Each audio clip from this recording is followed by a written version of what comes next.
আমার আজকের recipe Chinese cauliflower. আমরা তো ফুলকপির তরকারি নানান রকমভাবে রান্না করি, তো এভাবে একবার ফুলকপিটা বানিয়ে দেখুন। এটা রুটি, পরোটা, ফ্রাইড রাইস সব কিছুর সঙ্গে কিন্তু ভীষণ ভালো লাগবে। বিশেষ করে সব শেষে যে উপকরণটা দেওয়া হয়েছে এই রেসিপিটাতে, সেটা কিন্তু এর টেস্টটাকে আরও একটু অন্যরকম বেশ সুন্দর করে তোলে। তো রেসিপিটা অবশ্যই বাড়িতে ট্রাই করবেন, আর যদি ভালো লাগে তাহলে লাইক, শেয়ার, কমেন্ট করার অনুরোধ রইল। রান্নাটা শুরু করা যাক, চলুন। এখানে আমি একটা ফুলকপি নিয়েছি, যার ফুলকপিগুলো একটু ফুলগুলো একটু মাঝারি সাইজে করে কেটে নিয়েছি। এই যে এবারে ফুটন্ত নুন জলে এই ফুলগুলো দিয়ে আরও 1 মিনিট ফুটিয়ে নিয়ে জলটা ছেঁকে ভালোভাবে ধুয়ে নিয়েছি। আর নিয়েছি পেঁয়াজ। এখানে আমি 2টো মাঝারি সাইজের পেঁয়াজ লম্বা লম্বা করে কুচিয়ে নিয়ে হাত দিয়ে এভাবে করে এগুলো একটু ভেঙে দিয়েছি।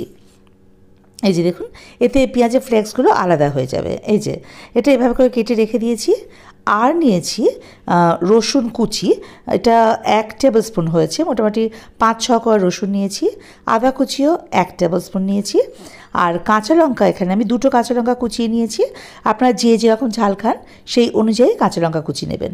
টমেটো একটা মাঝারি সাইজের, সেটা এরকম লম্বা লম্বা করে কেটে নিয়েছি। আর নিয়েছি ক্যাপসিকাম, সেটাও কিন্তু ধুয়ে ভালোভাবে এই যে লম্বা লম্বা করে কেটে নিয়েছি।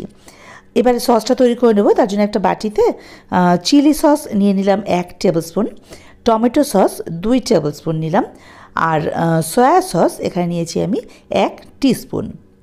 এবারে সব সসগুলো একটু ভালো করে মিশিয়ে নেব।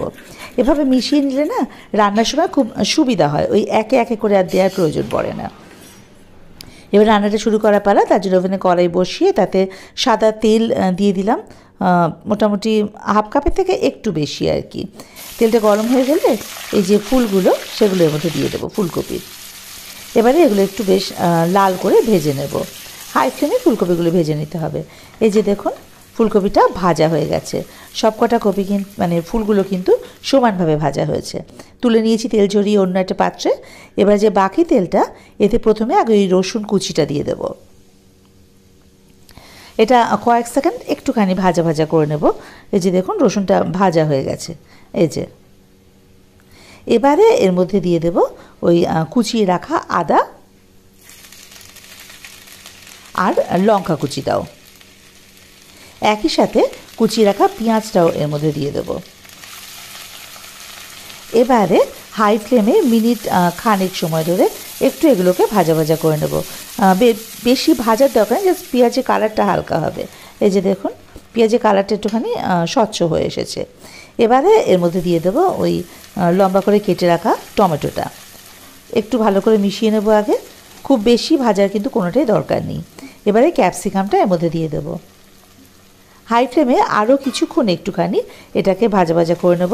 বেশিক্ষণ ভাজা ভাজা হলে আবার ক্যাপসিকামটা নরম হয়ে যাবে, সেটা কিন্তু ভালো লাগবে না। এগুলো একটু ক্রাঞ্চি থাকবে।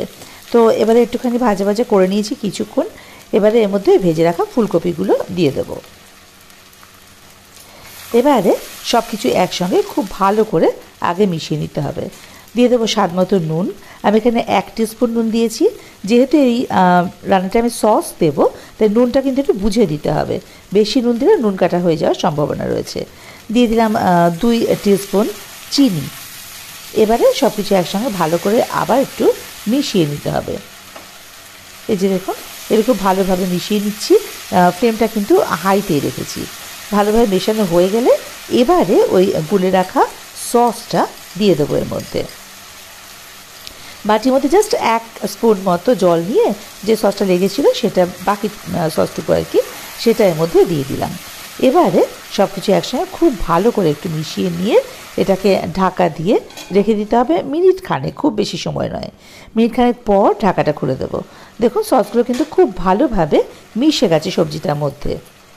এবারে এর মধ্যে দিয়ে দেবো ময়দা গোলা। এখানে আমি 1 টেবিল স্পুন ময়দা একটু জলে গুলে দিয়েছি। এই যে এটা এর মধ্যে দিয়ে দেবো। আপনারা চাইলে কিন্তু যদি গ্রেভিটা বেশি রাখতে চান তাহলে ময়দা গোলা জলটা একটু বেশি দেবেন, আর ময়দার পরিবর্তে আপনারা কর্নফ্লাওয়ার ইউজ করতে পারেন। তো এবারে ওই ময়দা স্লাইটা দিয়ে একটুখানি ফুটিয়ে নেব, বেশিক্ষণ না, ওই মিনিট খানেক মতো, ব্যাস। এবারে দিয়ে দেবো সেই ইনগ্রিডিয়েন্ট যেটা আমি বললাম না এর স্বাদটাকে বাড়িয়ে তুলবে। এই যে সাদা তিল। তিলটাকে একটু শুকনো খোলায় ভেজে নিয়েছি।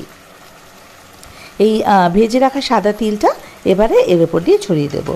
তিলটা খাওয়াও খুব ভালো, আর এই রেসিপিটাতে এই শুকনো খোলায় ভেজে রাখা সাদা তিলটা দিয়ে দিলে এর টেস্টটা কিন্তু অনেক গুণ বেড়ে যায়।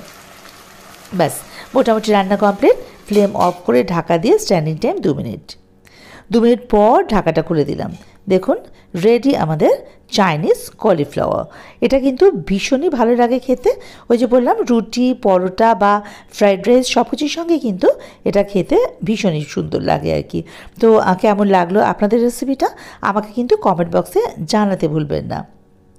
আর ভালো লাগলে আমার চ্যানেলটা সাবস্ক্রাইব করে আমার পাশে থাকার অনুরোধ রইল।